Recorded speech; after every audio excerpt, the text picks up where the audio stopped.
עידן, נכון באת לגן של יערה? כן. אספת את יערה מהגן? כן.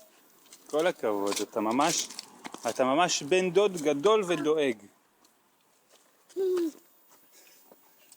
ומה יש לכם לספר?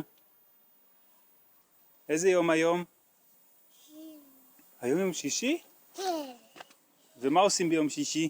לקבל שבת. קבלת שבת? כן. כן יערה? איזה גבוה. גבוה. ותגיד, ומה אוכלים בקבלת שבת?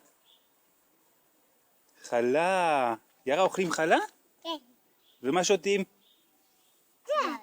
יין? כן. יערה, שותים יין? כן. איזה כיף. כן. ויערה, איפה אנחנו עושים קבלת שבת היום? בגן. בגן עשינו, ובערב איפה עושים? עושים בבית, נכון? נכון. יערה, איפה אנחנו עושים? עם עידן וליאור? ייי! תגידו שבת שלום לכולם. שבת שלום. שבת שלום.